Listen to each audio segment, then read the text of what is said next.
A new report and a warning from Google and from its researchers.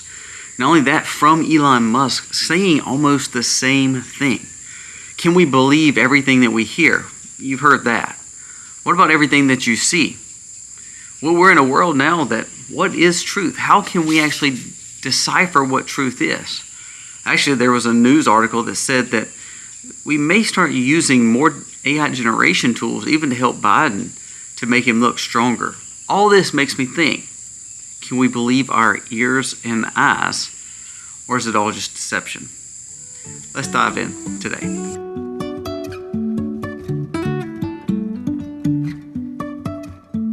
Life is a winding road. Hey guys, welcome to The Max. Thank you so very much for being here today. If you are new to the channel, go down here, press subscribe, ring the bell.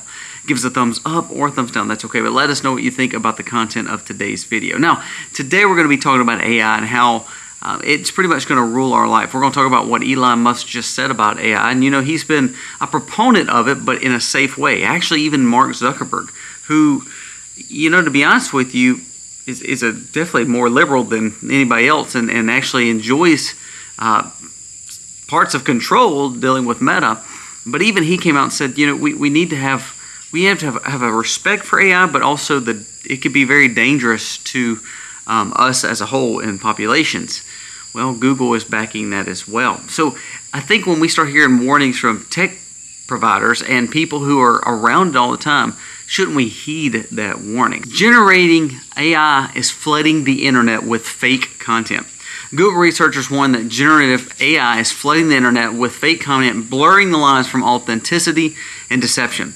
Their study shows that the employment of AI is to manipulate images, videos, influencing public opinion, and enabling fraud. Ironically, Google itself has contributed to this issue with promoting AI technologies. And this is where we get to that point where I think there is good technology when it comes to AI. I mean, good technology and learning new things for us to become smarter and more wiser is not a bad thing. But when we allow it to rule our lives, that's when it becomes a catch-22. I think that we can use it for a lot of things when it comes to medical advancement and also the fact of vehicle advancement, all that, automotives, all that can be done better.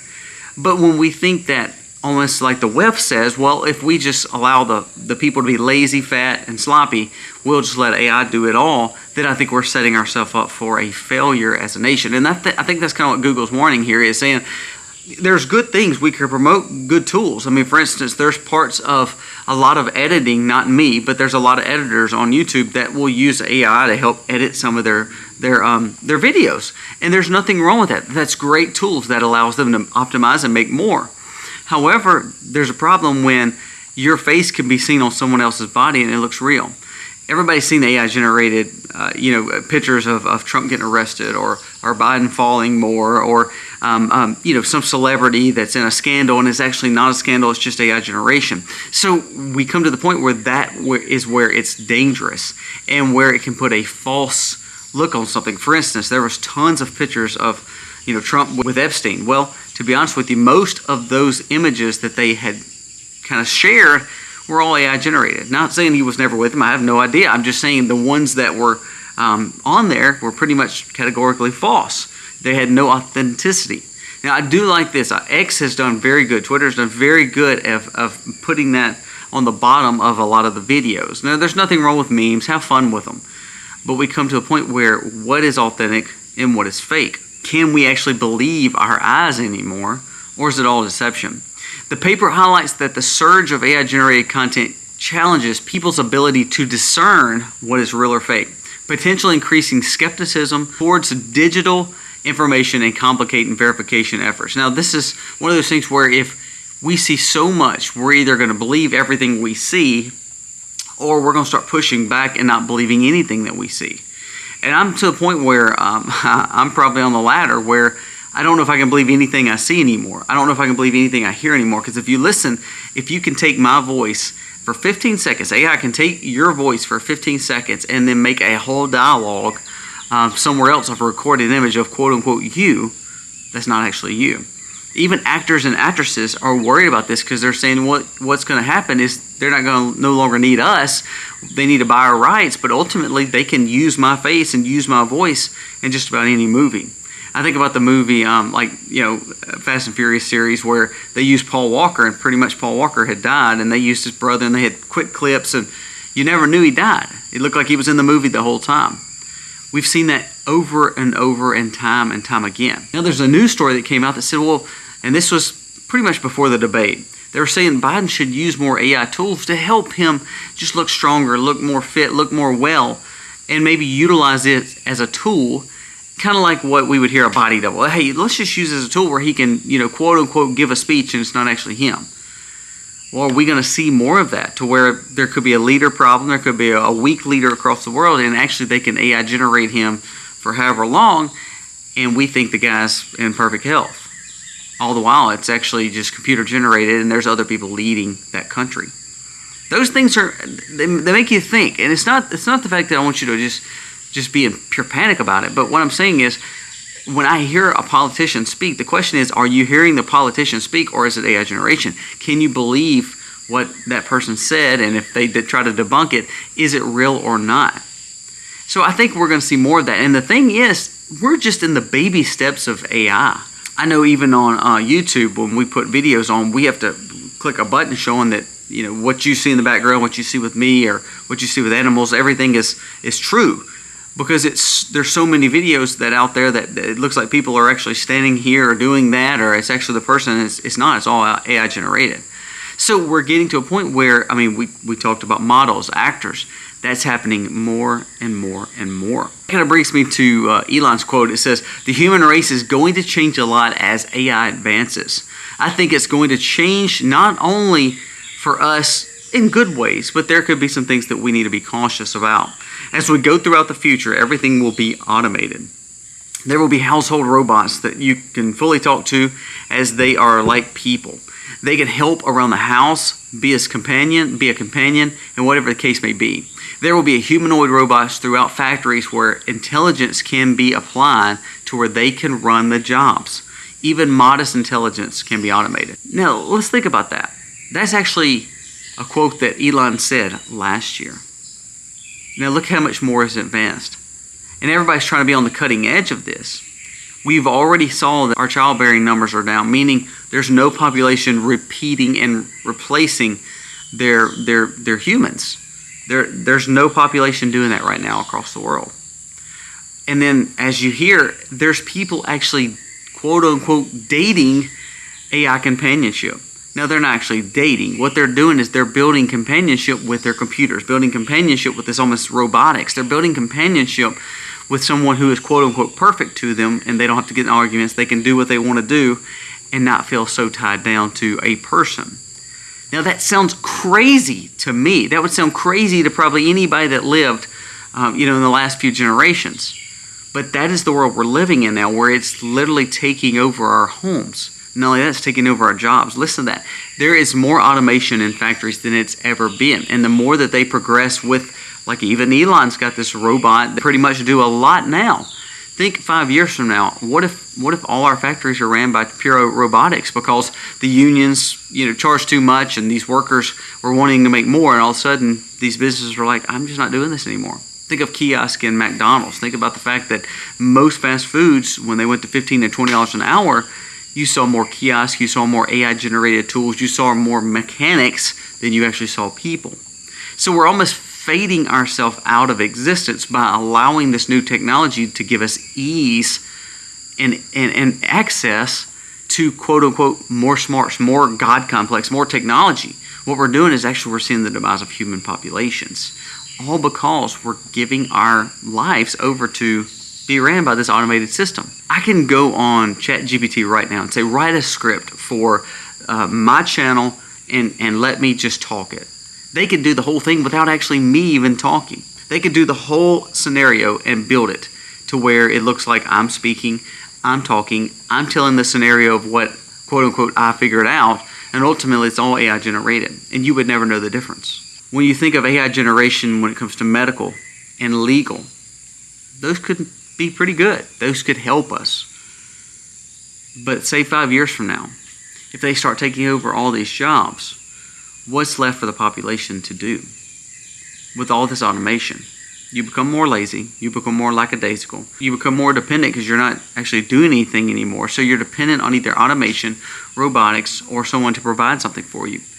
And so now we're playing almost in the global hands to where that's exactly what the WEF was saying they wanted. More automation means for more humans to just basically stay drugged, stay fat, stay lazy, and ultimately stay controlled. The more we allow AI to run our lives, the less that we're actually able to do. Most people have a step or like a pedometer on their arm. I don't wear a watch, a smartwatch or anything like that anymore. But if you know how many steps you take, now think about this. At one time, people went everywhere by stepping, walking, riding a bike. So there was calisthenics, there was movement, and then we got cars. Cars are amazing. They do great things, but they also make it easy where we don't have to worry about doing too much walking anymore. Think of desk jobs. Now, I love working outside, but then I have a desk job too. When we started working in offices and we started working to where we're sitting down more and not being as active, then people tend to get a little bit overweight. They may be a little bit more lazy. So it's just we are doing good things because we're building new jobs, but we're also hurting ourselves a little bit more because we're becoming more dependent, we're becoming more lazy, we're becoming more overweight. Cars are great, but if we say, well, instead of like walking down the road, we're just going to drive everywhere. Instead of walking down the hill, we're just going to drive the side-by-side or the four-wheeler down there. Again, they're good, but then they're going to take the fact of you not wanting to do anything for yourself anymore and just allowing that mechanics to do it. Think about a shovel. I can go plant my whole garden, and if I planted my whole garden with a rake and shovel and a weeder, it would take me all day. Well, the tractor makes it a whole lot easier, so we're going to break it up with a tractor. So my dependence on that tractor has become important because it optimized what I needed. Now, all those things are very good things. The desk jobs, the office jobs, the cars, the tractors. If we put too much trust and too much of our lives dependent on those things, what happens when they break? What happens when your car breaks? You can't go to work. What happens when your car breaks? You're not used to walking to wherever you got to walk. What happens when your tractor breaks? Oh, we're not going to till the garden this year because my tractor's messed up. What happens when all of a sudden some of those things start failing? Well, our dependency on those things is shown. It's revealed. Well, now let's turn it back to AI. There's great things about AI. There's great things about technology that we can learn to build optimization with, that we can grow and thrive as a nation and be better. But then if we make our life completely dependent on it, and we make our life completely dependent on this new smart robotics, then what we're doing is we're building a population to where there's no independence, there's no hunter-gatherers, there's no one trying to do anything for themselves anymore because of convenience and automation. All good things, but they need to come with a very healthy respect for them. We shouldn't have our phones, we shouldn't have technology all around us all the time. We should learn to go outdoors. We should learn to garden. We should learn to camp. We should learn to ride horses. We should learn to do some things, hunt, fish. We should learn to go on a good hike, a good walk down the neighborhood. Those things keep us grounded to the real life that we're in. Companionship, learning to love someone else, your family, you have a father, mother, you have a spouse, you have children. Those are good things. That gives us independence. That gives us a care, consideration, and a true companionship. Yes, there's ups and downs, but it doesn't change the fact of what life is when you can live it with someone else. We can't do that all of a sudden with true robotics and computers. For a time it may be easy, but your dependency on that technology, what if it fails? The whole point of this video is to realize there's good things in the world, but then there's sometimes we just need to be grounded back in good quality faith, good, wholesome living, and morals and values, and a good family structure to where we love our spouse and we love our children. When we start doing that, we may not need to believe everything that we see or hear. Because of AI, we don't know if we can believe it. We may not need the new robotics or the new car that's got all the things in it that makes it so much easier, so much more convenient for you. Because we get dependent on those things. So my challenge today is enjoy the fact of some of the new technology and the optimizations. Understand that those things are good for you, but do it in moderation. Everything that we do, we should be doing in moderation. We can work out all the time.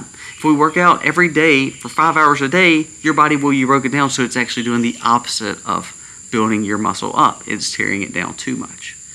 So too much of one thing may not be as good.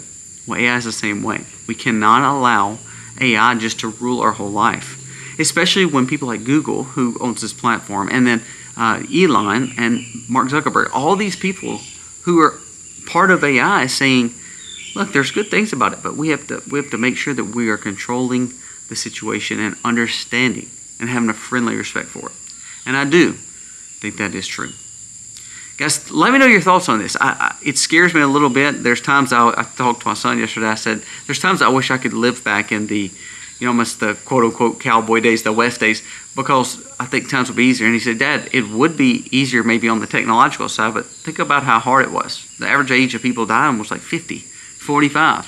If something happened to your leg and you got sick, you either die or you cut your leg off. And he's right. Technology is a great thing, but we can't abuse it. We have to remember the world that we live in and the blessings that God gave us. Enjoy technology, but do not let it rule your life, because what AI is going to do, it's going to 10x it, and it's going to make it where it's going to make it more convenient for you, and it's going to make it more easy for you. So remember, there's good things about it, but have respect for it, heed the warnings of it, and don't let it rule your life. Guys, thank you for watching. God bless.